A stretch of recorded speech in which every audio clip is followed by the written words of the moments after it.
यह सोचने की जरूरत है, यह विचार करने की घड़ी है।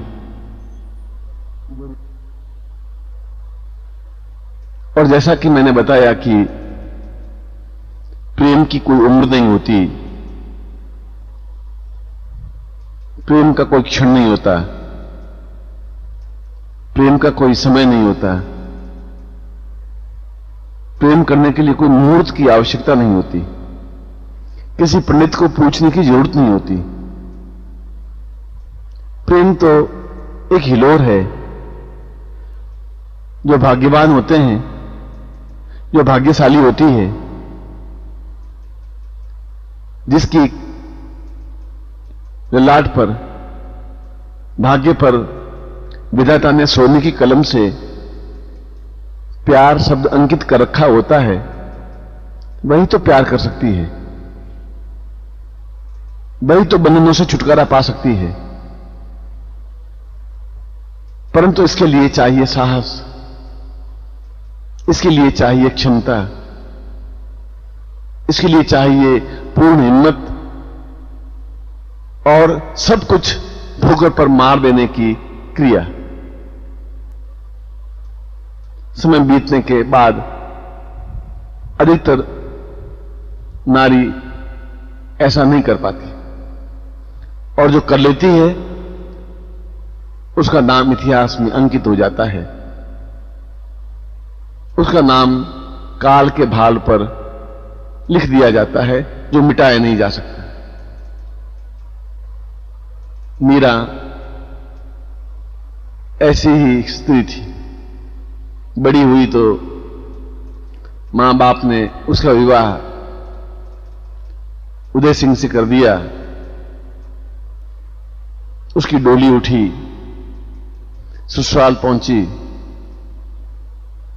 महलों में उसको बिठा दिया गया, मगर वह रोती रही, कलपती रही, छटपटाती रही, बेबस रही। उसने कहा कि यह सब क्या हो रहा है, यह सब क्यों हो रहा है? जब मेरा विवाह हो ही गया है तो यह दूसरी बार क्या विवाह हो रहा है? जब मैंने पति चुन ही लिया तो यह दूसरा पति क्या है? इस पति में है क्या? एक हाड़ मांस का पुतला है, एक हड्डियों के ऊपर मांस और मांस के ऊपर चढ़ी हुई एक चमड़ी का एक बबुआ है, एक पुतला है जो गतिशील है, मगर इसकी नजर में प्यार कहां है? इसकी नजरें तो भूखे भेड़िए की तरह है, जो मुझे खा जाने के लिए, मुझे निगल जाने के लिए तैयार है। यह तो मेरे पैरों में घुंघरू बांध करके नचाने के लिए तैयार बैठा है, यह तो मुझे नोच करके खाने के लिए कसाई की तरह बैठा हुआ है। इसके साथ में एक क्षण भी कैसे बिता सकती हूं? क्योंकि जिसके हृदय में प्यार है ही नहीं तो मैं उसको प्यार कैसे कर सकूंगी? जो प्यार की परिभाषा जानता ही नहीं तो उसको प्यार की परिभाषा कैसे समझा सकूंगी? यह व्यक्ति पुरुष नहीं है, यह व्यक्ति नर है, जो केवल बच्चा पैदा करना जानता है, जो मुझे केवल भोग्या समझता है, मेरे मन को, मेरे प्राणों को नहीं समझता, मेरी आत्मा को नहीं समझता, मेरे मन के भावों को नहीं समझ सकता, और नहीं समझ सकता तो फिर इसके साथ एक एक क्षण काटना दूभर है। यह तो ऐसा ही हुआ कि जैसे एक कसाई किसी के टुकड़े टुकड़े कर देने के लिए आमादा हो। यह तो ऐसा ही हुआ कि किसी के सामने एक शिकार पड़ा है और उसको खा जाने के लिए आतुर है। ऐसे हृदयहीन, ऐसे भूखे भेड़िए की आंखों में, ऐसे व्यक्ति में प्रेम का कोई अंकुरण नहीं है। इसका मेरा संबंध तो शरीर का संबंध है, मन का संबंध कहां है, प्राणों का संबंध कहां है? और उसने महलों में साफ घोषणा कर दी कि ये मेरे पति नहीं है। मेरे मां बाप ने जबरदस्ती इनके साथ फेरे खिला दिए हैं, मगर मैं ऐसे पति स्वीकार नहीं करती। और कोहराम मच गया, पूरे महल में हाहाकार मच गया कि एक बहू ने ऐसी बात कही जो आज तक किसी ने कही नहीं, और उसके ऊपर अत्याचार होने प्रारंभ हो गए। उसे मारा गया, उसे पीटा गया, उसे रस्सियों से बांधकर अंधेरी कोठरी में डाल दिया गया। और ज्यों ज्यों उसके ऊपर जुल्म ढाते गए, त्यों त्यों उसका मन और पक्का बनता गया। क्योंकि प्रेम तो परीक्षा लेता ही है, और जो परीक्षा में सफलता प्राप्त करता है तभी प्रेम अपने आप में पूर्णता तक पहुंचता है। प्रेम को पूर्णता तक पहुंचाने के लिए दुख की भट्टी से निकलना पड़ता है, वेदना की आग से जलना पड़ता है, जुल्म के रास्ते से गतिशील होना पड़ता है, अत्याचारों के वार झेलने पड़ते हैं। और जो झेल लेती है वही सही अर्थों में स्त्री है। जो झेल लेती है वही सही अर्थों में प्रेममयी है। जो झेल लेती है वही सही अर्थों में एक पूर्णत्व प्राप्त नारी है, स्त्री है। और मीरा को सांपों की कोठरी में बंद कर दिया गया है, जहां सांप ही सांप थे। मीरा के बक्से में एक भयंकर अजगर डालकर भेजा गया कि इसमें गहने हैं और बहू को पहन लेने चाहिए। और मीरा ने बहुत सहजता से उस सांप को, उस अजगर को अपने गले में डाल दिया और नाचने लगी।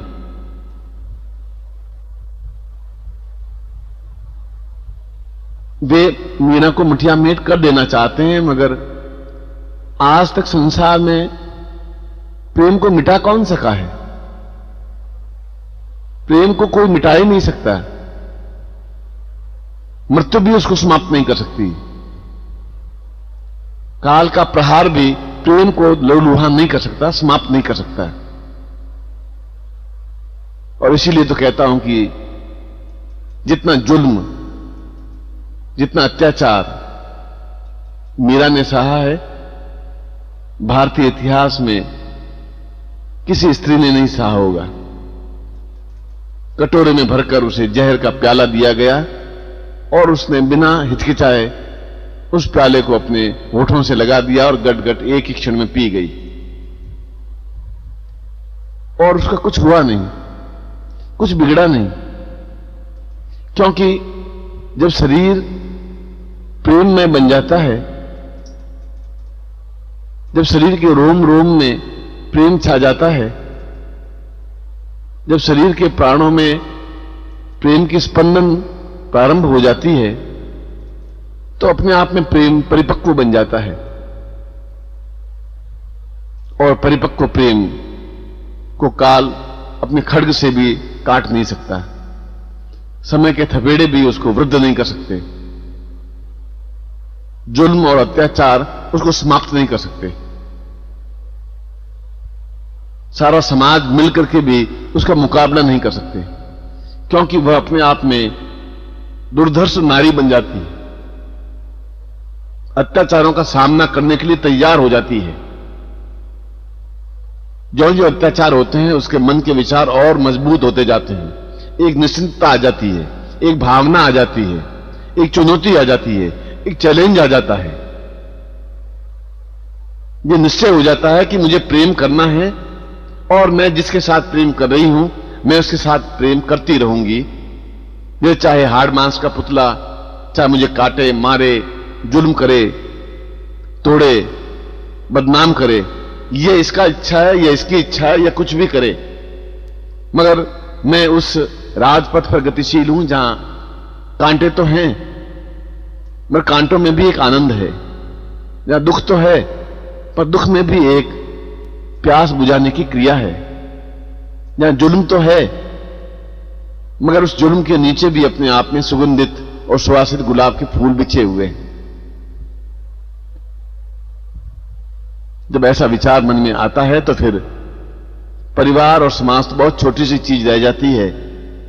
पूरा देश मिलकर के भी उस नारी को झुका नहीं सकता। और आज तक इतिहास इस बात का साक्षी है कि पुरुष तो फिर भी विचलित हो सकता है, मगर नारी एक बार निश्चय कर लेती है, उस पर अडिग रहती है, वह विचलित नहीं होती, वह विचलित हो ही नहीं सकती, वह डिगती ही नहीं है। वह अपने आप को पूर्णतः फना कर देने के लिए तैयार हो जाती है। वह मृत्यु को एक सामान्य खिलौना समझने लग जाती है।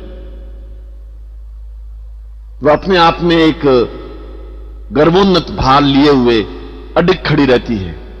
आंधियां, तूफान, चक्रवात, झंझावात उसको डिगाने के लिए चारों तरफ से उसके ऊपर प्रहार करते हैं, मगर वह अडिग खड़ी रहती है, क्योंकि प्रेम इतनी ताकतवान और क्षमतावान चिंतन है जो नारी को अपने आप में पुरुष से भी ज्यादा कठोर, पुरुष से भी ज्यादा पुरुष और पुरुष से भी ज्यादा हिम्मतवान बना देती है। और जो नारी बन जाती है उसका मुकाबला तो करोड़ों करोड़ों व्यक्ति भी मिलकर के नहीं कर सकते। पूरे देश की संपदा भी उसके चरणों में तुच्छ है। सारे संसार की पूंजी भी उसके सामने कंकरों की तरह है, क्योंकि उसके हृदय में एक प्रेम होता है। वह किसी से प्रेम करती है, वह अपना सब कुछ लुटा देने के लिए तैयार है। वह लुटा देने के लिए तैयार है प्रेमी के लिए, जो उसके प्रेम को पहचानने की कोशिश करता है, जानता है। नारी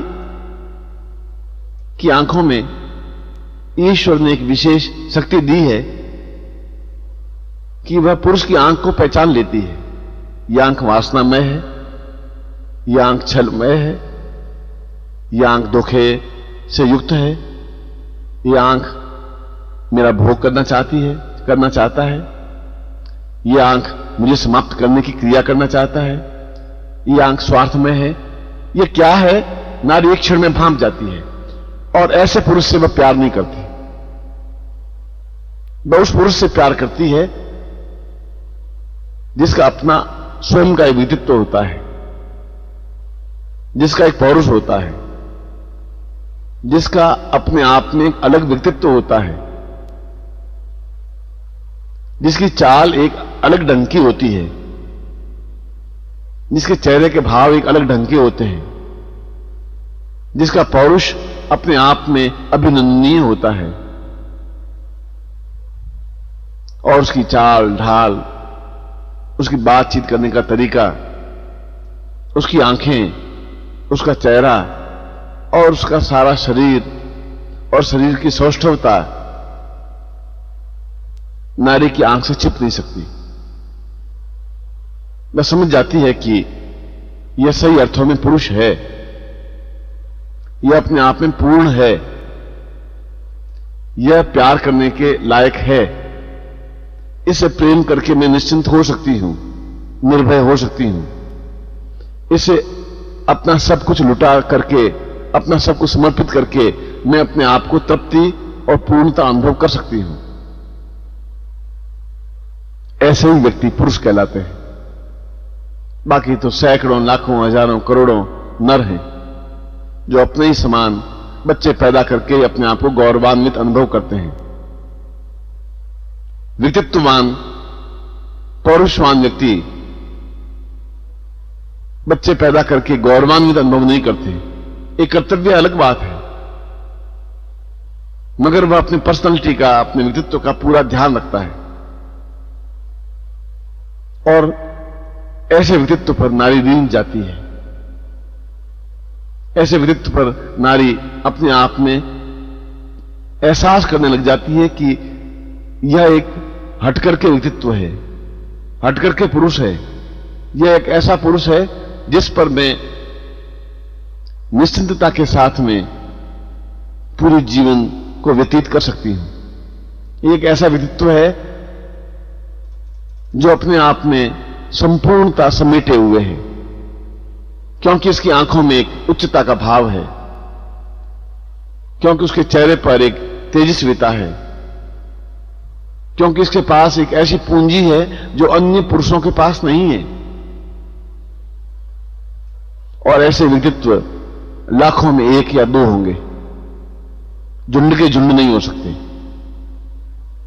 और जब नारी ऐसे व्यक्तित्व से प्रणय करने लग जाती है, प्रेम करने लग जाती है,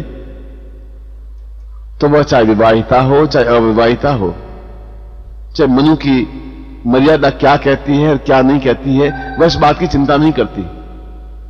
समाज क्या कहता है क्या नहीं कहता है, इस बात की भी वो चिंता नहीं करती। ये सब कुछ उसके सामने बेमानी हो जाते हैं। उसका तो एक ही भाव, एक ही लक्ष्य होता है कि इस व्यक्तित्व से मुझे प्रणय करना है, और वह प्रणय करना नहीं है, वो प्रणय तो अपने आप हो जाता है, और प्रेम अपने आप हो जाता है। वह अपने आप में चुंबकीय शक्ति है, दोनों को अपने आप में परस्पर जोड़ देती है। और यह जोड़ देने की क्रिया, संयुक्त कर देने की क्रिया, एकाकार कर देने की क्रिया प्रेम कहलाती है। और जिस नारी को ऐसा व्यक्तित्व मिल गया, वह नारी धन्य हो गई। वह नारी अपने आप में पूर्णता प्राप्त कर ली। उसकी झोली हीरे जवाहरातों से भर गई। उसके चेहरे पर एक चमक लौट आई। उसकी आंखों में शरूर पैदा हो गया। समाज की मर्यादाएं अलग हो सकती हैं, मनु की वर्ण व्यवस्था एक अलग हो सकती है, सामाजिक नियम कायदे अलग हो सकते हैं और हैं, परंतु प्यार इन सब से हट करके है। क्योंकि अगर प्यार नहीं है तो जीवन में खुशबू नहीं है, सुगंध नहीं है, आत्मबल नहीं है, आनंद नहीं है, नदी की तरह छलछलाहट नहीं है, सरिता की तरह प्रवाह नहीं है, कोयल की तरह कुहुक नहीं है, वसंत की तरह एक झूमने की प्रक्रिया नहीं है। और अगर यह नहीं है तो फिर क्या जीवन में है? फिर जीवन का अर्थ क्या है? फिर जीवन का लक्ष्य क्या है? फिर जीवन का चिंतन क्या है? क्या पैदा होना और शादी करना और बच्चे पैदा करना और समाप्त हो जाना यह जीवन है? या घूंघट डाल करके और समाज के सामने घूमना यह जीवन है? क्या उस पुरुष का बाहां पकड़ करके सभा सोसाइटी में जाना जीवन है? अनचाहे उसको पति कहना और उसकी दासी बनकर के रहना यह जीवन है? यह सामाजिक जीवन है।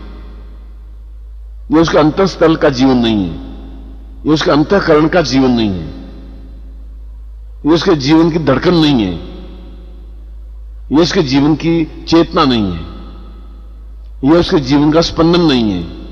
और नहीं है तो वह अपने आप में स्त्री हो भी नहीं सकती। वह अपने आप में एक भोग्या है जिसको कोई भी भोग ले। वह अपने आप में एक वस्तु है, एक सामग्री है जिसे हम खरीद करके लाए हैं, ढोल धमाके बजा करके लाए हैं और घर के कोने में सजा करके रख दिया है। जब तक एहसास है तब तक हम उसका उपयोग करते रहते हैं, और जब देखते हैं कि अब इसमें कुछ नहीं बचा है तो उसके कोने में फेंक दिया जाता है। उसकी परवाह नहीं की जाती और वह अपने आप में उपेक्षित महसूस करने लग जाती है, अधूरापन महसूस करने लग जाती है, और उसका नारीत्व, उसका सौंदर्य अपने आप में समाप्त हो जाता है। और वह उस समय जब उसके समाज या घर वाले या पति एक तरफ फेंक देते हैं, उपेक्षित कर देते हैं, वह छलछलाहट जब नहीं होती, जब ऊष्मा नहीं होती, जब सामीप्यता नहीं होती, तो हाथ मलती हुई रह जाती है। इसीलिए प्रभु ने नारी को ही सर्वांग पूर्ण बनाया है, नारी को ही प्रेममय कहा है, नारी को ही जीवन की धड़कन कहा है, क्योंकि वह प्रेम के लिए अनंत काल तक प्रेम की प्रतीक्षा कर सकती है। प्रेमी की सामीप्यता पाने के लिए कई कई वर्ष बिता सकती है। प्रेमी को पाने के लिए सब कुछ दांव पर लगा सकती है। प्रेमी से एकाकार होने के लिए वह सब कुछ अपने आप को फना कर देने में तत्पर रहती है, क्योंकि उसका लक्ष्य एक ही होता है कि मैं हूं और इस संसार में एक प्रेमी है जो मेरा है और केवल मेरा है, मेरे हृदय की धड़कन है, मेरे हृदय की चेतना है। और मैं जब उससे मिलती हूं तो सारा शरीर अपने आप में नृत्य करने लग जाता है, गरिमापूर्ण हो जाता है, ऊष्ममय हो जाता है, सुगंधमय हो जाता है, वसंत का झकोरा बन जाता है और वर्षा की हल्की सी फुहार बन जाता है। उसके लिए वक्त कोई कीमती नहीं होता, क्योंकि वह धैर्य करना जानती है और वह उस घड़ी की प्रतीक्षा करती रहती है जब प्रेमी उसके सामने साकार हो जाता है। तो उसका सारा शरीर, प्राण, तन, मन उस शरीर में समाहित हो जाते हैं और उसका स्वयं का कोई अस्तित्व रहता ही नहीं, क्योंकि नारी अपने शरीर का, अपने जीवन का, अपने प्राणों का अस्तित्व रखना चाहती ही नहीं। वह तो अपने आप में प्रेमी में समाहित होकर के ही आनंद का अनुभव करना जानती है, करती है, और जो करती है उसका कोई मुकाबला नहीं है। करोड़ों करोड़ों विश्व उसके ऊपर न्योछावर किए जा सकते हैं, करोड़ों संपदाएं उसके चरणों के नाखून के बराबर भी नहीं होती। और मीरा ने ऐसा ही किया। जब अत्याचार की पराकाष्ठा हो गई तब वह पैरों में घुंघरू बांध करके, बिना समाज की परवाह किए, घूंघट को उठा करके एक राजघराने की राजवधू महल से नीचे उतर गई और सड़क पर खड़े होकर नृत्य करने लग गई और उसके मुंह से बोल निकल गए, मेरे तो गिरधर गोपाल दूसरों न कोई, जाके शिर मोर मुकुट मेरो पति सोई। और साथ ही साथ उसने कहा कि यह रास्ता मैं जानती हूं कि बहुत कठिन है, शूली ऊपर सहज पिया की किस विध मिलनो होए, मीरा की प्रभु पीर मिटेगी जब वैद सामरियो होई। उस पीड़ा को वही समझ सकती है, उसकी छटपटाहट को वही समझ सकती है। और भारतीय इतिहास में वह अकेली नारी है जिसको चाहे श्वास लेता हुआ प्रेमी मिला या नहीं मिला, मगर एक प्यार की प्रतिमा के साथ भी प्रेम करके वह इतिहास में अमर हो गई। तो प्यार की मूर्ति के साथ भी अपने आप को एकाकार होकर के इतिहास में अपना नाम सोने की कलम से लिख गई। उसने एक नारी को एक संदेश दिया, उसने नारी को एक रास्ता दिया, उसने नारी के हृदय को झकझोरा, उसने आने वाली भावी पीढ़ी के नारियों को एक सबक दिया, एक ज्ञान दिया, एक चेतना दी, एक एहसास करवाया कि जीवन प्रेम है और प्रेमी सामने है या नहीं है, साकार है या निराकार है, हाड़ मांस का है या नहीं है, मगर तुम जिसके साथ प्रेम करती हो उसके साथ प्रेम में डूब जाना ही जीवन है। और यह जीवन है फिर तुम्हारे जीवन का अपने आप में एक अर्थ है, एक चेतना है, वह मंगलमय वाद्य ध्वनि है। देवता भी इसके ऊपर पुष्प बरसाने के लिए तैयार रहते हैं, तत्पर रहते हैं। वह अपने आप में एक अद्वितीय नारी हो जाती है जो जीवन के प्रारंभ से जीवन के अंत तक सुगंधमय, सौंदर्यमय, रागमय, रंगमय और आनंदमय बनी रहती है। और इसी को प्रेम कहते हैं।